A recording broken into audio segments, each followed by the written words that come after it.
my dear student, today I am going to teach you my third lecture on the depreciation calculation, and that is the double decline balance method. Okay, already I have discussed about the decline balance method and the straight line method for the depreciation calculation. Okay, in which we have discussed about the decline balance method is more fruitful for the depreciation calculation as compared to a straight line method, because depreciation amount in the earlier stage of the service life in the decline balance method was more as compared to the straight line method. Now let's see the double decline balance method. If you will see, this double decline balance method can be used for the assets having longer service life. Okay, if the assets is having 20 years 50 years service life, then we can use the double decline balance method for the depreciation calculation. And second point that I have written here, it is an accelerated depreciated calculator method that computes twice as the depreciation that is calculated by the straight line balance method. Okay, if you will see in the formula, then I will teach you the factor, the percentage fixed factor in the depreciation for calculation of depreciation in double decline balance method and the straight line method, how they are related to each other. If you will see, the depreciation amount or percentage fixed factor calculated by double decline balance method is twice as compared to the straight line method for the depreciation calculation. That's why it is called as the accelerated depreciation calculation method. Okay, because it gives 2 times more depreciated value as compared to the calculated by the straight line method. Okay, so if you will see the formula for the double decline balance method, then if I am going to assume assets A, if I am going to assume there is an asset A having original cost that is equals to V0 and salvage value is equals to Vs, service life is equals to n years, service life is equals to n years, and I am writing here B is the depreciation, D is the depreciation. Then you can calculate the value of depreciation. D is equals to 2 into V0 minus Vs upon n multiplied with V0. This is the value of depreciation that is calculated by the double decline balance method. Okay, now there is a flexibility for the calculation of depreciation in double decline balance method. And what is the flexibility? That is the limitations of decline. If you will see the limitations of decline balance method, then we used to see there, if percentage fixed factor becomes equals to 1, then we can't use the decline balance method. And how the percentage fixed factor was going to be equals to 1 when the salvage value is getting 0.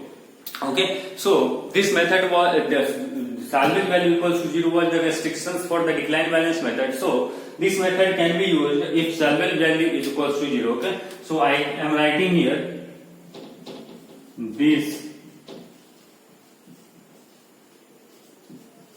method can be used when salvage value of the equipment is equals to 0. This provides this types of flexibility over here. Okay, now if you will understand, if Vs is equals to 0, then what will happen? Depreciation is equals to what? 2 multiplied with V0 upon n multiplied with V0. That is equals to 2 upon service life.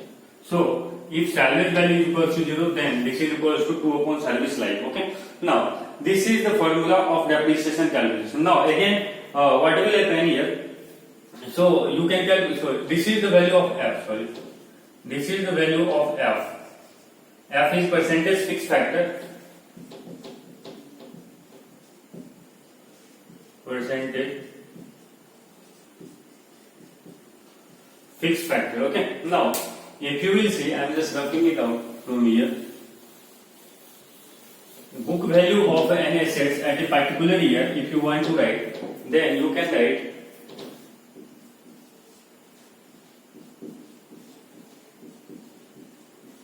VA, that is equals to V0 minus of V0 into 1 minus F ka whole power A.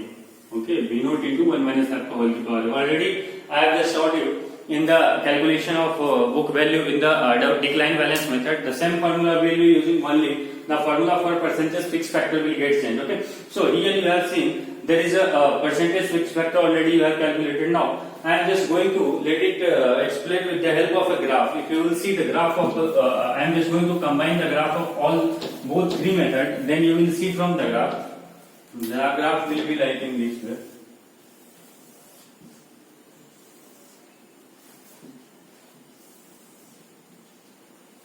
Here it is V0 original value. Here it is Vs always value, and this is the formula of a straight line method. A straight line method for depreciation calculation. Now, if you will see,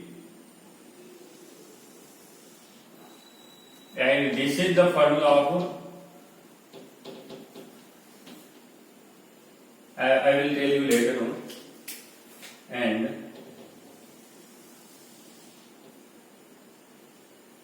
okay, so this is the formula of double decline balance method, and this is the formula of decline balance method.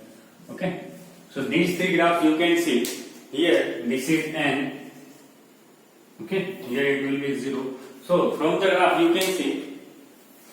A straight line method gives a lesser amount of depreciation and in the early stage of the service life as compared to decline balance. Double decline balance method will give you more amount of depreciation as compared to a straight line method, and double decline balance method will give you more amount of depreciation in the early stage of life as compared to double decline method. So our main aim is for the financial protection is that we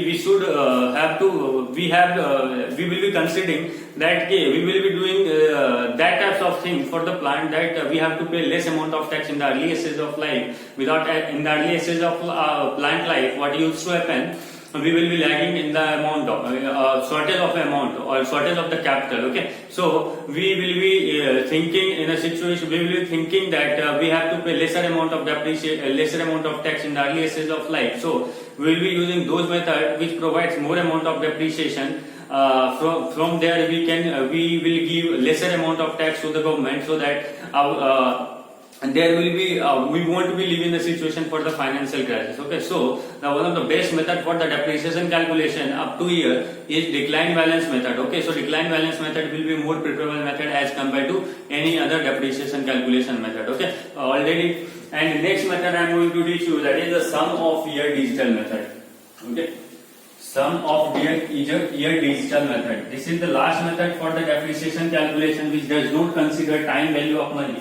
After that, there will be only single method that will be left, that is sinking fund method. This is sum of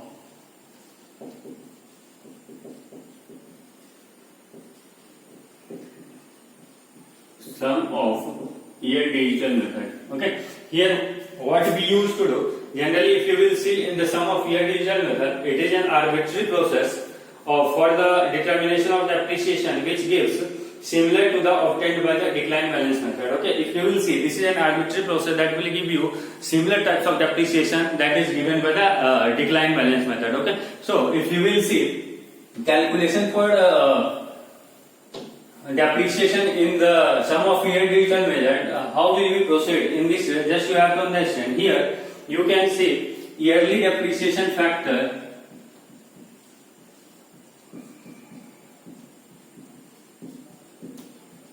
Yearly depreciation, that is equals to number of useful service life left, number of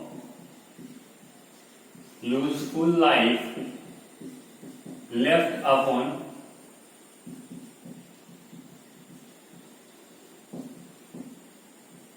arithmetic sum of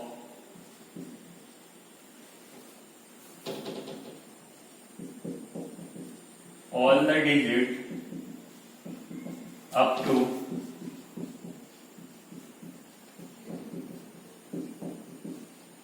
service life. What is the meaning of this term? I will tell you later on. Just try to understand. This is the basic things from where we can calculate the yearly depreciation from the sum of year digital. I will tell number of useful service life left. Just understand one thing. There is an asset having original amount is V naught, and here that this is a salvage value Vs, and number of service life is equals to n years. Now understand one thing, how will we calculate this thing? Number of useful life left, just let us consider V naught is equals to 20,000. I am just considering V naught is equals to 20,000, n is equals to 5 years,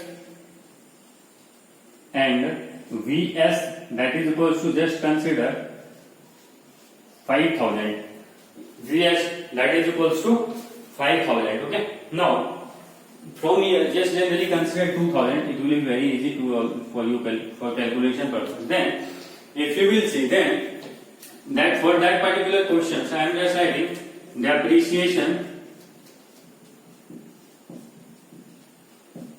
in first year, that is equals to, how will you calculate? Already I have told you, number of useful life left upon arithmetic sum of all the daily service life. So if you will see the sum of 1 plus 2 plus 3 plus 4 plus 5, that is equals to 5, 4, 9, 3, 20, that is equals to 15, that is equals to 15. So depreciation in the first year, what will be equals to? V naught minus Vs multiplied with, in the first year, so 5 upon 15. That's the simple thing. Okay. So if you will see, V naught minus Vs, that is equals to 18,000 multiplied with 5 upon 15. If you will calculate, you will be getting a value of 6,000. So depreciation amount in the first year, that will be equals to 6,000 rupees. Now if you will go for the calculation of depreciation in the second year, I am writing it as D2, then it will be equals to what? V naught minus Vs multiplied with 4 by 15. If you will be getting, then here, from here, you will be getting 18,000 multiplied with 4 upon 15. Okay. Then from here you will get, that is equals to 4,800 rupees per year. Okay. So in this way you will be getting D3, D4. Okay. So you must have to derive a general formula for the calculation, because the question won't be asking to calculate the depreciation amount in each and every year. So it's better to move on the general formula. And how will we generalize this formula? So just start to understand. I am just roughing it out, and will be generalizing the formula for the depreciation calculation of a straight line method, sum of years digital method, and that is equals to depreciation in any particular year is equals to 2 into V naught minus Vs into n minus a plus 1 upon n into n plus 1. This is the thing that we were doing in the early in that particular question. Only we are doing the same thing here. N is equals to, you can write service life. A is equals to AF here. If they are asking calculate depreciation in second year, then it will becomes equals to D2. If they were asking, you have to calculate D2. Okay. So DA you can write DA, that is equals to A2. If you are going to substitute 1, then it will be depreciation in the first year. So that's why I am writing these things. Okay. Now from this formula also you can get that thing also. If you want to calculate depreciation in first year, then you will be getting 2 into V naught minus Vs. V naught minus Vs, that is equals to 20,000 minus 2,000, 20,000 minus 2,000 into n, that is equals to 5 upon n into n plus 1. N into n plus 1 is equals to 5 into 5 plus 1, 6. So you can add 5 into 6. You can cancel it out, and you can cancel it out from this one. Okay. This will be comes to equals to 6,000. That in the early calculation we have seen we are getting D1 is equals to 6,000. Okay. So from this way you can calculate the depreciation from the sum of year digital method also. So if you will say in the sum of year digital method, generally what used to happen, this gives the same types of depreciation amount just similar to the decline balance method. This is an arbitrary method for the calculation of depreciation. This will give the same types of depreciated amount of value just like in the decline balance method. So my dear student, up to this we have studied the method of depreciation calculation, that is first is straight line method, decline balance method, double decline balance method, and sum of year digital method. These four method was very important, and you can say every subsequent year one question that can be asked from the that used to ask from the depreciation calculation, and one of the easiest question that can be asked, and you can solve this question in very lesser amount during the examination. So just go through the video and try to study everything. I will solve later so many numerical questions on this topic. Okay, so thank you for this lecture.